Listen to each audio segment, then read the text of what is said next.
All right, let's talk respiratory assessment, chest and lungs. All right. All right. So, what is the HPI?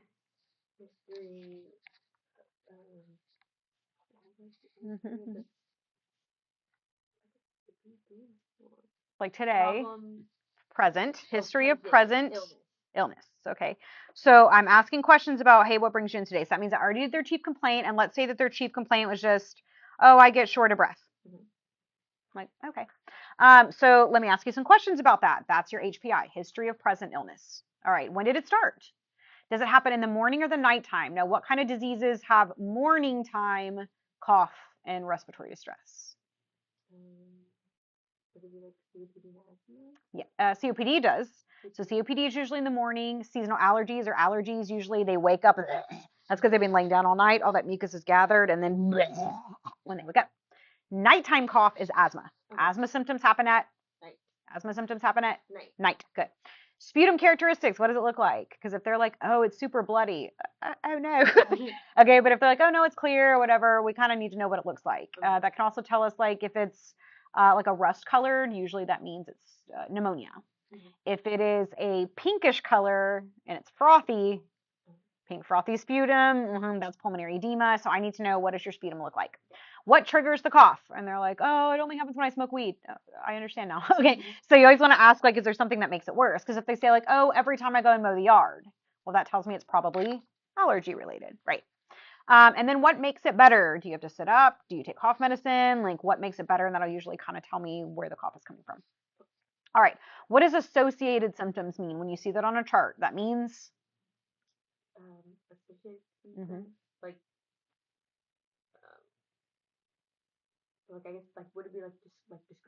Other symptoms that go along with your chief complaint, because nobody's ever just going to come in with one chief complaint, right? Like when you get sick, like let's say you have flu-like symptoms, right? And they say, well, I can only take one chief complaint. What is it? And you're like, oh, okay, I have body aches. Oh, okay, well, what else do you have? Those are your associated symptoms. Oh, I also have fever, chills. You see what I'm saying? So associated symptoms are in addition to. Okay.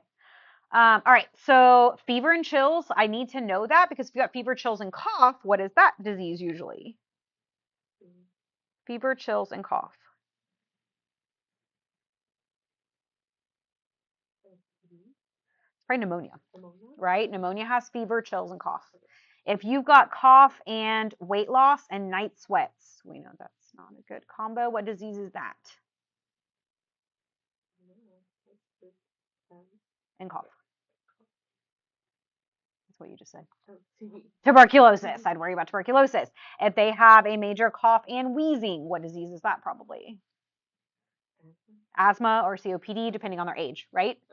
If they've got chest pain and cough, that could be a lot of different things. That could be pneumonia, that could be cancer. I mean, that could be like a million different things. Pleuritis, okay? All right, we always want to ask about their PMH. What's PMH? Past medical history. So remember, every time we're going farther and farther back, you start with chief complaint, give me one thing. Then I'm going to history of present illness. Now, what other, I need to ask some more questions. And then what other symptoms do you have? That's your associated symptoms. Then I'm going to go even farther back, your past medical history. 10 years ago, have you, So I want to ask if they've ever had any hospitalization or surgeries, especially if it's recent.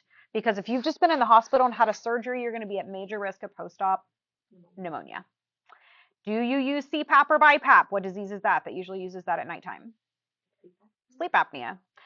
Do you have a COPD history? I need to know that. And then, have you been vaccinated against the big three respiratory, which would be strep pneumo, influenza, and or COVID? Okay, now I'm going to go even farther back. Tell me about your family history, 1948. Okay, so you see, every time we go farther and farther back. Yes? So in family history, allergy, asthma, and AD is atopic dermatitis, which is eczema. Those three, remember, always go together. Those are a triad. Okay? Do you have a history in your family of cystic fibrosis? Because that's genetic. I need to know that. TB, highly contagious. So I'd also want to know, like, if your husband has TB, I'd probably want to know, because you come in with cough and bloody cough or something, like I need to know. Family history of emphysema. Now, there is one genetic type of COPD or emphysema, and you could have never smoked a day in your life, and it's very early onset COPD, like in your 30s. Okay. Do they have any clotting disorders? Because I would worry about like a pulmonary embolism. right? And is there a history of any cancer in the family? Because we know that cancer, even though it's not genetic, it does tend to be familial, some of them at least. Okay. Let's look at the social history. So I want to know, what are you doing in your life that could lead you to have some lung problems? Okay. Why do you want to know where they work? Nosy. Sure, if I work in a mine, or what if I'm a carpet cleaner, or I work at an oil refinery, someplace where you're constantly exposed to breathing in chemicals, I need to know that. What's your home environment like? Does anybody smoke in the home? Right? If they live like in a crowded apartment complex, or maybe there's mold in their apartment. I see a lot of those type of posts like on Facebook and things like that, right? Their nutrition status. Why is that important for chest and lung assessment? Are they getting like the right nutrients? Because if not, they're at higher risk of infection if they don't get the nutrients, right? Exercise tolerance. I'm like, hey, you start running and 2 seconds into it, you can't breathe. We have a problem. Okay. Why am I asking about their hobbies? Also nosy.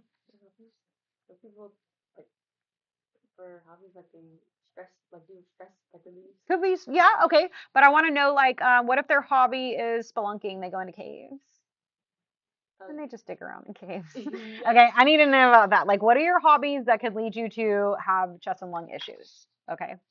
Why am I asking about recent travel? That's a big question to ask for which disease? TB.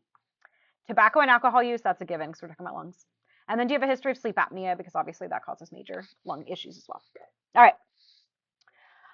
Red flags. Let's see what you know. You ready for your quiz? You might want to jot these down. Okay, just in case you don't know them. If you know them, you don't have to. All right, red flags. So that means if your patient starts to complain of this, you're like, oh no. Okay, and we'll talk about why it's a red flag. All right, what is hemoptysis? Blood. Hemo is blood. So we're on chest and lungs. If that helps you. Bloody cough. So hemoptysis is bloody cough, and you may see that mostly in tuberculosis or in skin cancer. Nope. Let me start again. Lung cancer. Okay. All right. Chest pain. If they are having lung symptoms and also chest pain, what could be wrong with your patient?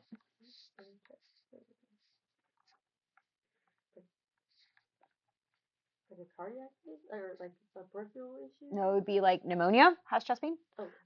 End-stage lung cancer, like we didn't catch it early. Pleuritis has chest pain. All right, what about cyanosis? What does that tell me? You're not getting enough oxygen. Right, you got hypoxia. A blue patient is never normal. All right, what is orthopnea? Is that where you have trouble sleeping? Up? You have trouble. Oh, yes. Okay. So PNEA means breathing. So you can't breathe lying down. That's what orthopnea is. You cannot breathe lying down. And these are usually our heart patients, or like they have pulmonary edema. There's a lot of fluid that's going into their lungs. And so the farther back they are, they're like drowning. So they have to sit up. And what's the one question that you ask to determine the degree of orthopnea? Like, how bad is it? How many pillows do you sleep on at nighttime? That's always on exams. All right, your patient comes in with red flag of fever and night sweats. What's wrong with your patient? TB, sudden weight loss. TB. What's HRT?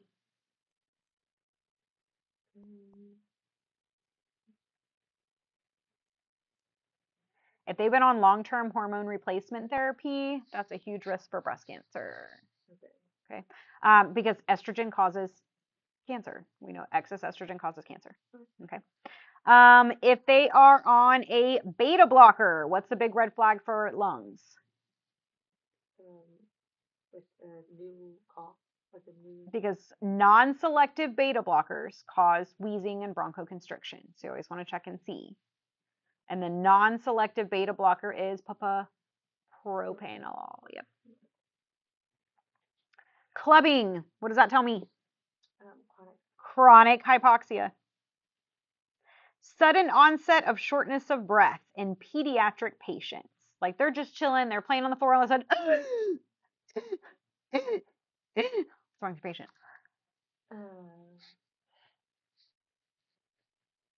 Let's say they were on the floor just playing with Legos. And then all of a sudden. Like they ate something? They foreign body ingested it. It got sucked into their airway. Okay. All right. Key points, other things to remember is do not listen over clothes because you'll hear the scratching. And if you are going to go under the clothes, make sure the clothes are not touching the back of your stethoscope because it'll make that scratching noise. Okay. And you have to inspect their entire body. A respiratory assessment is not just lungs because your blood goes everywhere. Okay. All right. In pediatrics, big things to note. Do they have a history of prematurity? Because premature babies have very immature lungs because they lack, starts with an S. Oh, What do preemie lungs lack that causes major lung issues?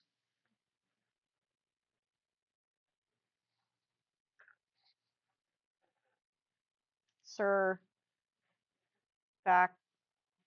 It's surfactant. So surfactant is the WD-40 of the lungs. And when newborn baby or premature babies are born, they don't have that WD-40 of the lungs. Their lungs just stick together, which is what gives them such bad respiratory distress. Do they have a history of chronic lung disease? I definitely need to know that. Okay. Long-term steroid use or even short-term steroid use, because if you go back to try to remember to OB, when mom's going into labor and her steroids to make sure that it matures the baby's lungs. So I want to know, did that happen? Okay. And then did they get their vaccines, influenza and pneumococcal? Okay. Do they have a history of, and these are major pediatric respiratory illnesses. I'm not going to cover them in detail because actually we're covering this, I think, next week. But bronchiolitis is like baby bronchitis, cystic fibrosis. Tracheomalacia is where their airway is very floppy, so they make a noise. Okay. Diaphragmatic hernia is when there is a hole in their diaphragm, and so all of their intestines will shove up into their chest cavity. So when you listen to their chest cavity, you actually hear bowel sounds, and it squishes their lungs to be like teeny tiny. Okay. And then croup, you probably heard of croup, right? And then do you have a history of GERD? Same as adults. Okay. Because GERD in kids, they can have that stuff come back up, and then they can aspirate it, and then that acid and food goes into their lungs. Okay. Remember in pediatrics that the respiratory rate varies, and you have to count for the full minute because they breathe like. Okay. Don't make me cough.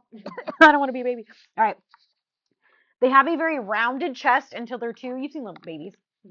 Okay, so their chest is super like just rounded. All right. And they will usually have bronchovesicular breath sounds. That's all the time. Adults don't. Okay.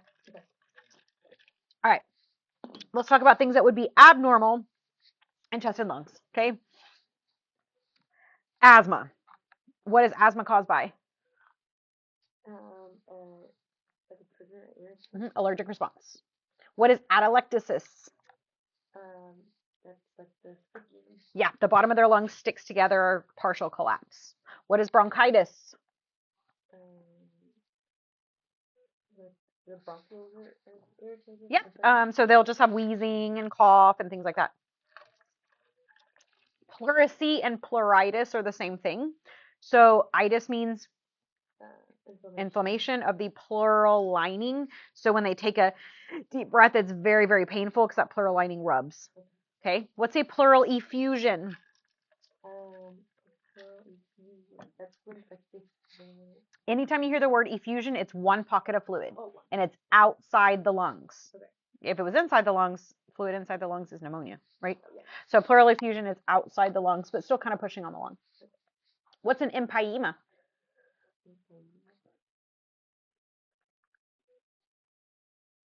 Pus in the lungs. And then all that pus can form together and form a big lung abscess. Okay.